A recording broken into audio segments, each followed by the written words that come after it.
Hello दोस्तों, आपका अपना चैनल स्मार्ट एजुकेशन में आपका स्वागत है।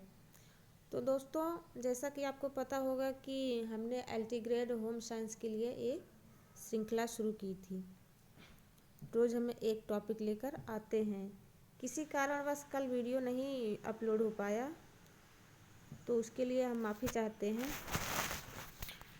और आज हम लेकर आए हैं बहुत ही महत्वपूर्ण टॉपिक, अंतःस्रावी ग्रंथियों से संबंधित बीमारियां और बीमारियों में किस प्रकार का आहार देना चाहिए।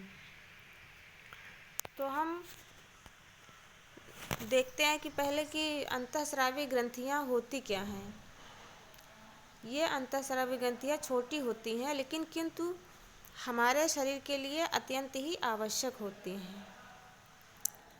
यह ग्रंथियां नलिका विहीन होती हैं तथा इनसे निकलने वाला पदार्थ हार्मोन्स कहलाता है, जो सीधा रक्त में जा मिलता है और शरीर के चयापचय दर को प्रभावित करता है। ग्रंथियों को हम 3 भागों में बांट सकते हैं। कितने भागों में?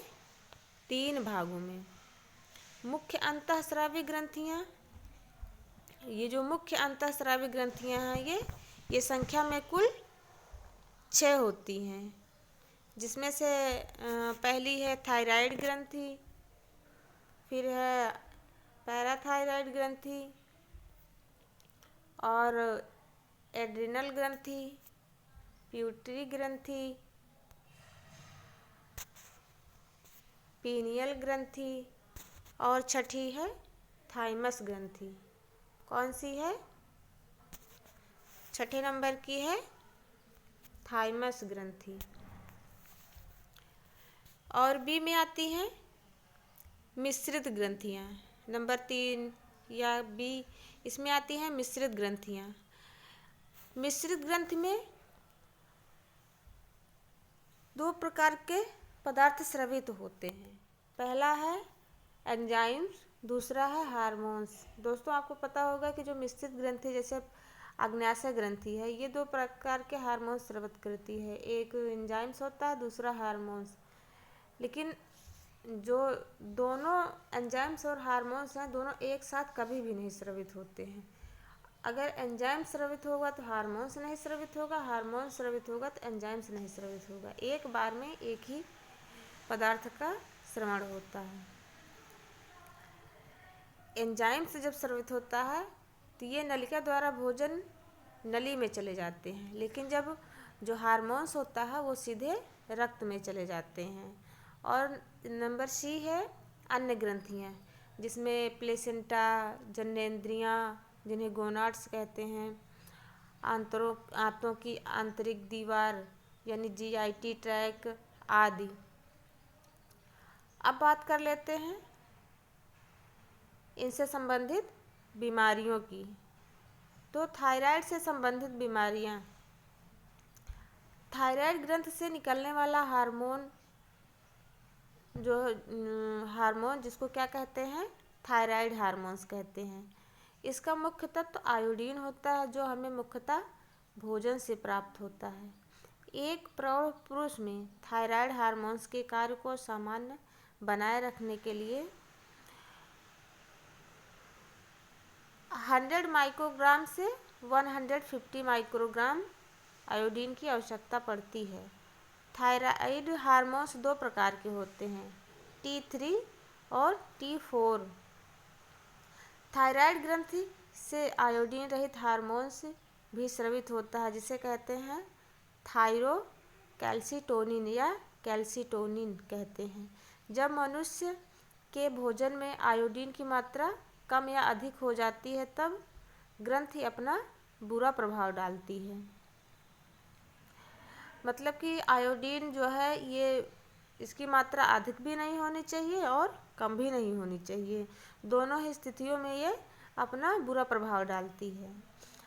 पहला है हाइपरथायराइडिज्म। इस बीमारी में क्या होता है, जो थायराइड ग्रंथि है, इसमें जो है T3 और T4 नामक हार्मोन्स अधिक स्रावित होने लगते हैं, जिससे चयापचय की दर क्या होती है, बढ़ जाती है। इस बीमारी को ग्रेव्स कहते हैं। कौन सा रोग कहते हैं? ग्रेव्स रोग कहते हैं। और इसका कारण क्या है? इसका कारण हो सकता है, लेकिन कोई भी लंबी बीमारी आनुवांशिक हो सकता है, लेकिन कोई भी बीमारी जैसे कि इन्फ्लुएंजा, गठिया, टांसिलाइटिस, टीबी इत्यादि इस ग्रंथि को बढ़ाने में सहायक होते हैं। अब बात कर लेते हैं लक्षण की। इसके सिम्टम्स क्या क्या हैं? व्यक्ति का वजन कम होने लगता है, आंखें बाहर निकल आती हैं, भूख ज़्यादा लगने लगती है और थायराइड ग्रंथि बढ़ जाती है। और दूसरा क्या है? हाइपरथायराइडिज्म का प्रभाव क्या होता है हमारे शरीर पर? जब अधिक श्रवण होता है तो उसका जो है हमारे शरीर पर प्रभाव क्या होता है बताया गया है। तो शरीर में होने वाले पदार्थों की जो चयापचय की क्रिया है उसकी दर क्या होती है, बढ़ जाती है।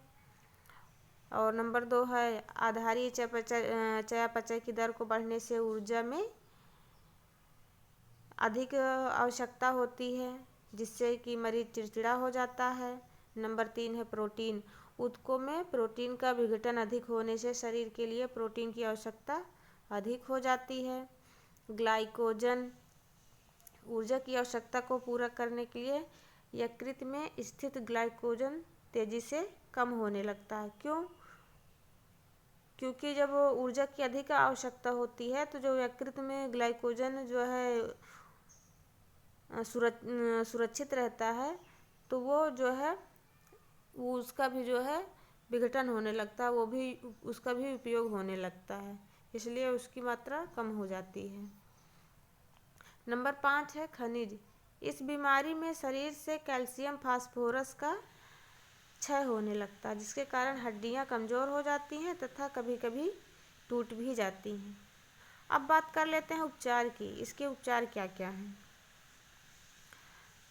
तो उपचार में है दवाइयाँ। एक दवा है कार्बिमाजोल। यह एंटी थायराइड दवा है, जिसको देने से मरीज को धीरे धीरे आराम मिलना शुरू हो जाता है। दूसरा है सहायक उपचार।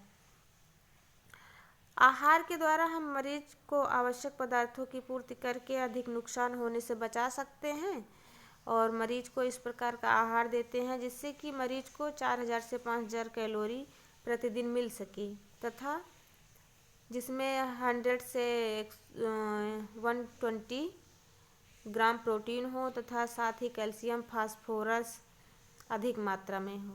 विटामिन की पूर्ति के लिए फलों का रस अधिक मात्रा में देना चाहिए। दूसरी बीमारी है हाइपोथायराइडिज्म। जो थायराइड ग्रंथि है उससे संबंधित दूसरी बीमारी है हाइपोथायराइडिज्म। ऊपर की कौन सी थी? हाइपरथायराइडिज्म। उसमें क्या होता था, जो है आपका हार्मोन का स्राव अधिक होता था। इस बीमारी में थायराइड ग्रंथि से थायराइड हार्मोन का स्राव क्या होता है, कम होता है। इसके 2 कारण हो सकते हैं। पहला है भोजन में आयोडीन की मात्रा नगण्य होना, ये नगण्य मतलब कि 0 होना, और दूसरा है पेशाब में आयोडीन का अधिक मात्रा में स्रावित होना। यह रोग ज़्यादातर स्त्रियों में पाया जाता है। यह 4 प्रकार का होता है। पहला है क्रीटिनिज्म। यह बच्चों में होता है, जिससे बच्चों का शरीर जो है मानसिक वृद्धि रुक जाती है और जो है शारीरिक वृद्धि भी रुक जाती है। मिक्सिडिमा, यह युवाओं में होता है। त्वचा में के नीचे जो है पानी इकट्ठा हो जाता है और रोगी के शरीर पे सूजन दिखाई देने लगती है। और नंबर 3 है हाशिमोटो। यह रोग या तो किसी ऑपरेशन के बाद गंभीर रोग, संक्रामक रोग होने से, या गलत इलाज होने से, या वृद्धावस्था में जब थायराइड हार्मोन्स का स्राव कम होता है तो इसके होने के चांस बढ़ जाते हैं। नंबर चौथा है घेंघा या ग्वाइटर, जिसे गलगंड भी कहते हैं। यह तो वंशानुगत या भोजन में आयोडीन की कमी के कारण होता है। इसमें गर्दन के सामने वाले भाग में थायराइड ग्रंथि बढ़ जाती है तथा घेंघा का रूप ले लेती है। इसका इलाज क्या है, इसके उपचार की बात कर लेते हैं। इसका मुख्य उपचार भोजन में आयोडीन की मात्रा को ज़्यादा देना या 1 चम्मच आयोडीन घोलकर 1 गिलास पानी में जो है रोज़ाना देना चाहिए। तो दोस्तों, आज का टॉपिक यहीं ख़त्म होता है।